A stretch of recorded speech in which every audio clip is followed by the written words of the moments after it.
in my organization, we've got customers from all industries, all sizes, and they're always looking for what is happening in the industry. What other examples can we get? Specifically, I liked how everybody says, yes, technology is an enabler. It's important. We need to try it, but let's first understand what's the problem you're trying to solve and then bring technology to help solve that. Season 11 of CX in the Wild is live from across the world. From the buzzing streets of Tokyo to the creative pulse of Sao Paulo, we are on the ground, uncovering CX in its rawest form. This season, we're venturing into uncharted territory, exploring the edges of what's possible. So, let's begin. All right, welcome back to CX in the Wild. We're here in Lisbon with Manuela, and we are going to be talking about Lisbon, what's keeping her busy.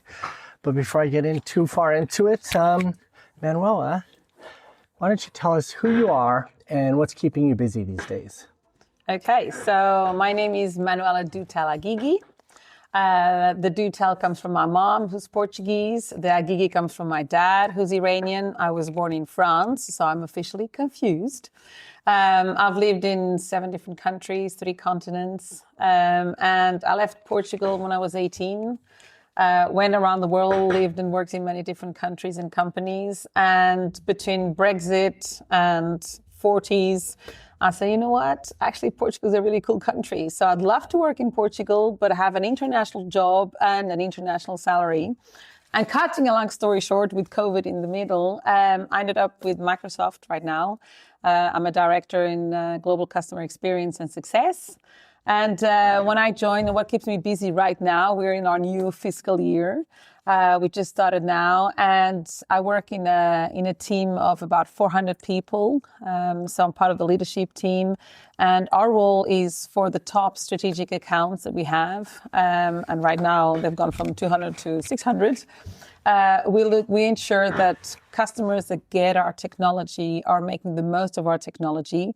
And of course, I've got the spin of customer experience and making sure that they are experiencing the best of the technology from whatever we've sold them and whatever expectations and perceptions they had, all the way to making sure it's actually working for them and they're getting a good return on investment.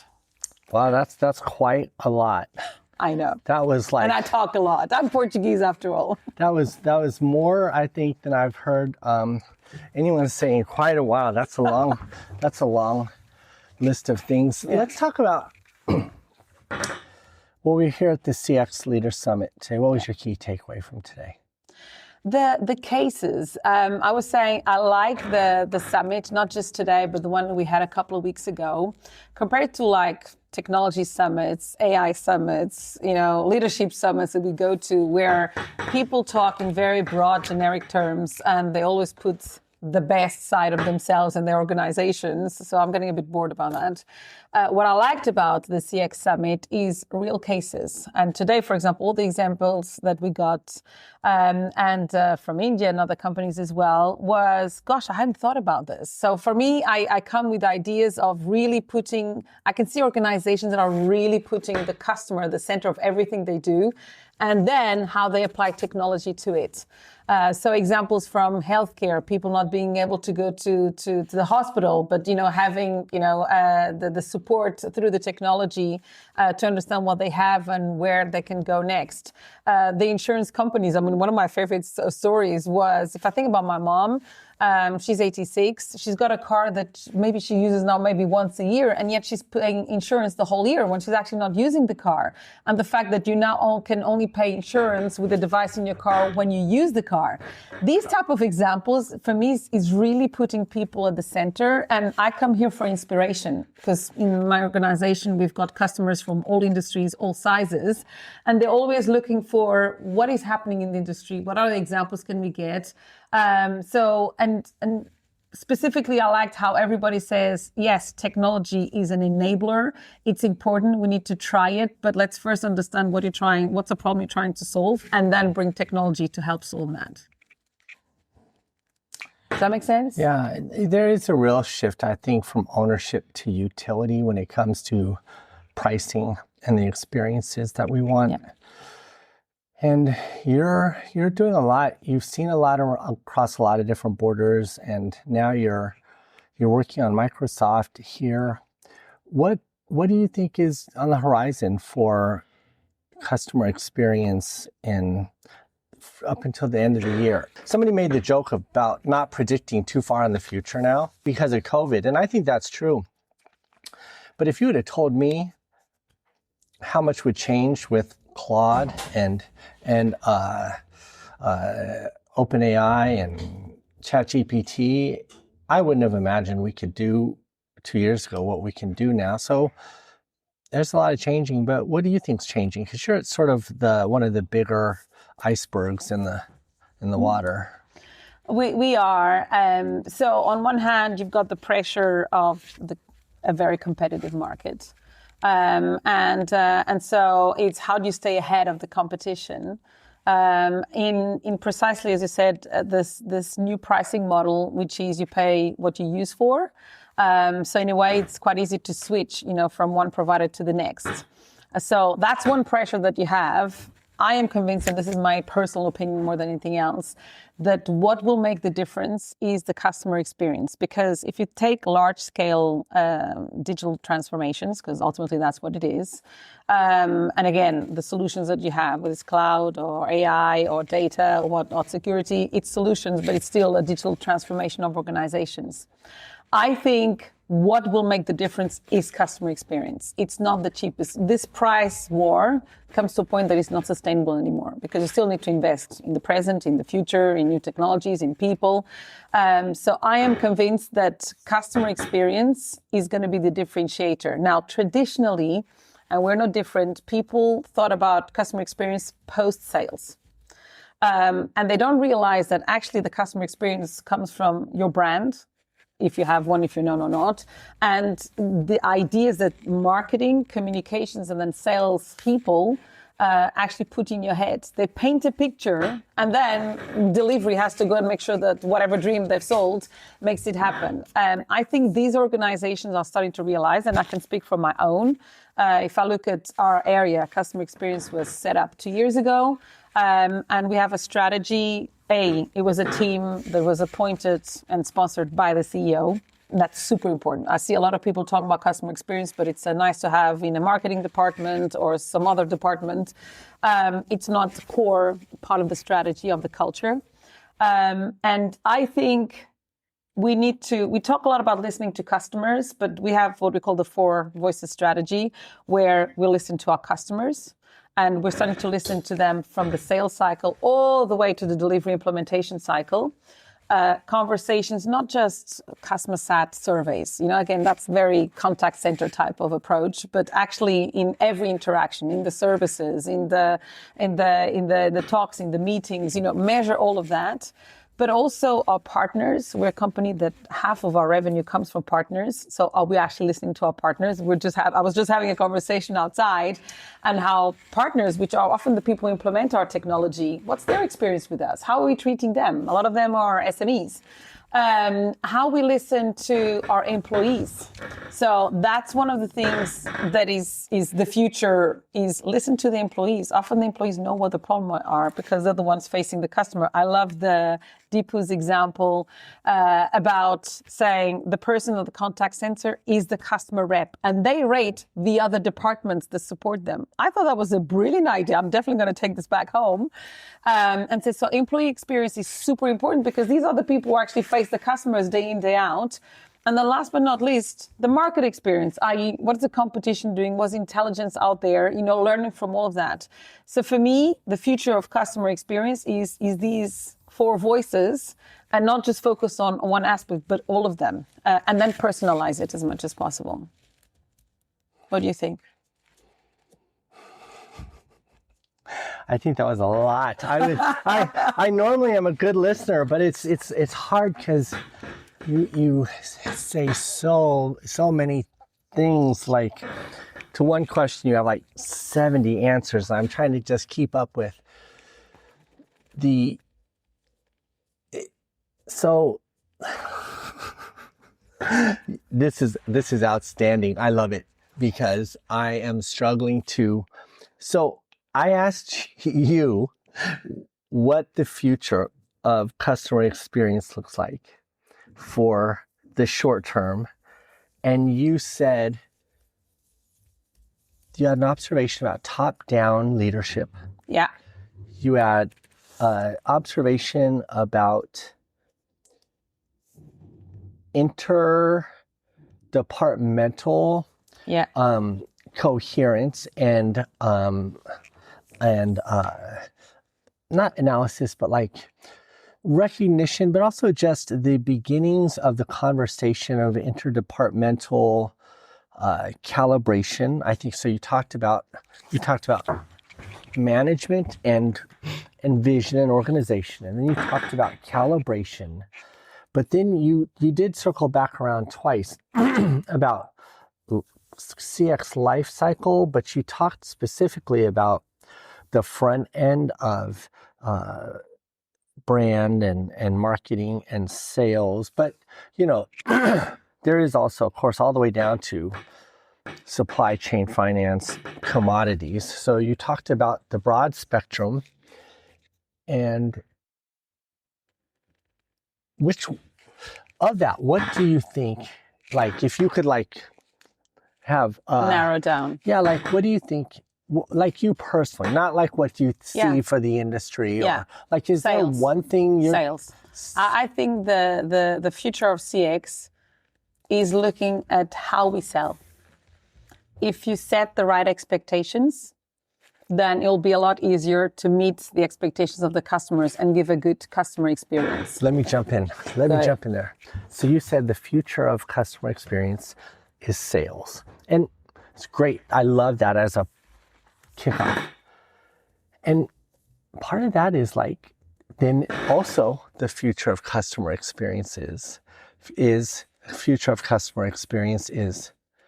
how people buy. Yeah.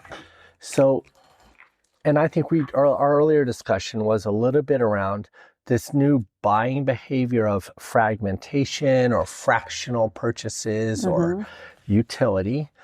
And I think we both agreed we see that coming. So if that's the case, we have a change in the buyer. Yeah. And is that, do you think it's mostly business to consumer or business to business or both? Because you pointed out some options where there might be both. And so when you come back to CX and sales, because I would agree with you that there's a lot of opportunity there. What do you see as what are you going to do to change the global dynamic? Yeah. So my experience is B2B. That's why I talk about sales, because that's where my whole life experience and professional experience is B2B. That's the most difficult. How do you measure customer experience in the B2B world? When you're talking about complex transactions, complex digital transformations, long term. So there is an element of short-termism, which is contact center, because that always exists also for the B2B. And how the buyers, who are the buyers? So we talk often in the different rooms of the house. A buyer in the B2B world, it's the C-level, but it's not just the C-level, it's also the developer. So in the C-level, you have the CEO, yes, but you also have the chief financial officer, the COO, the chief marketing officer, all these people. All these people want to buy things in a different way and often conflicting with each other. And then you have security and legal. But for example, one of the things I see, especially in the corporate world, people tended to focus very much at the C-level. But actually the people who make or break a digital transformation are in the middle management and the people at the bottom. I'm a big fan of bottoms up. This is my personal philosophy, bottoms up as opposed to top down. And I always made sure that I stayed in touch with what's going on the ground. So when we're talking about customer experience, are we talking not just with developers, but the IT department, the people who actually use our technology, but also the middle management.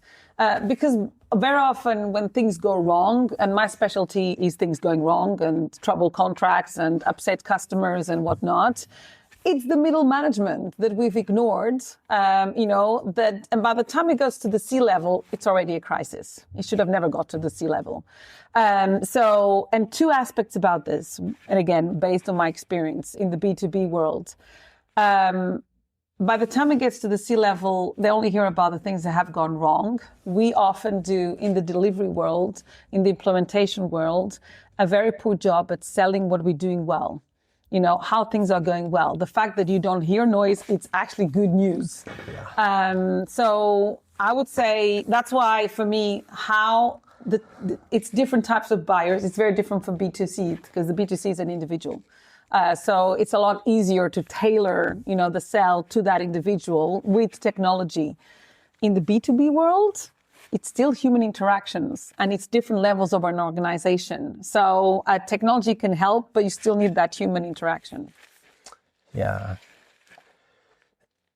If we're being totally honest, customer service or customer experience as a business it's all hype, and it's all it's all hallucination unless you can make a sale, unless it converts, unless you have enough experiences that create value enough that someone will buy it.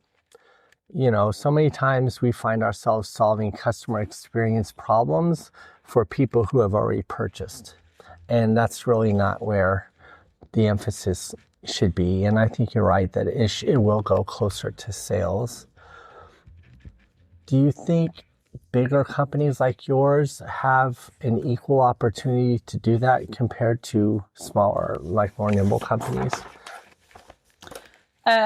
We are going through a big reorganization, so people can just go online and read a lot about the reorganizations precisely to get closer to customers.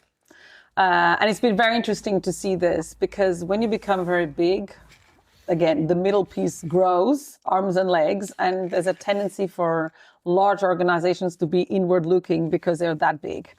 And I think we've realized that. It's like, no, we need to go back and get closer. And so we need more people on the field, more people closer to customers. So yes, I find that smaller companies, SMEs, medium companies, etc., because they have less number of customers, they're a lot more personalized and dedicated. If you want to scale, and then it's a lot more difficult as a small organization, because even with technology, you just need more people, and you need to deploy more easily people, and you don't necessarily have various industries. You have usually one industry you can focus on.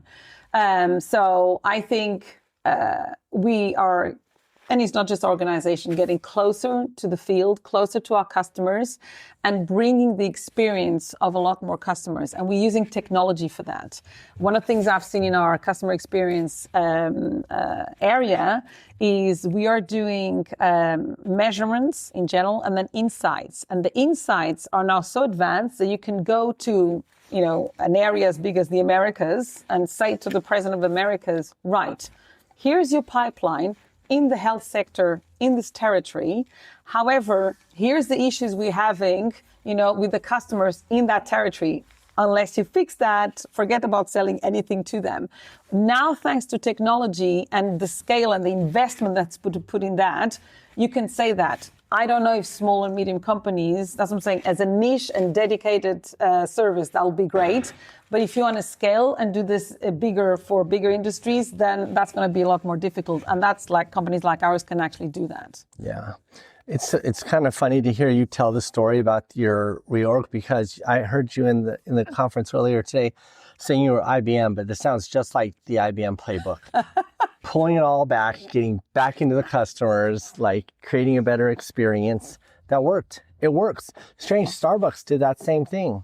Let's focus on our customers. But it does work. But what it is, it's also, I love history in general and root cause. That's the two things. I always go to the root cause, and I said this a few times today, which is Microsoft is a company that has amazing products. That's why nobody I know has ever called a help desk because either PowerPoint, Word, or Excel was not working. It just works. And it's funny, I hear a lot of people saying that actually the technology is amazing. The products that they do are amazing. Lots and lots of investment in engineering. But for a long time, it was a company that was very much a monopoly. There was nothing else out there. The moment you get into the cloud business, cloud and AI, and suddenly you get into a competitive market, you have to start changing and becoming a lot more focused on what the customers want and need and listening to them and not just say, our products are great, so of course everybody's going to buy this. And I think that's the mind shift. And I see this also with our CEO. I mean, he came with a very different cultural approach. Of being closer to customers, and I'll tell you and also how people. You talked earlier on about how people work more closely together. It was very fragmented and separated. I talk about our bonus system, and people don't believe me when I say this. I'm like, look, half or a quarter of our bonuses, depending on the roles, depend on customer sat. So that's measured. We receive money for that. But also how we help others and how others help us. I've never seen this in my life, ever. And I was like, so you paying me for working better with my colleagues, asking for help and then me helping them. Yeah. That changes the culture. Going back to what Dibu was saying earlier on, is when you start really looking at the individuals, the employee experience and making them focused, then that changes the culture. Yeah. I always say teamwork is the most important part of customer experience.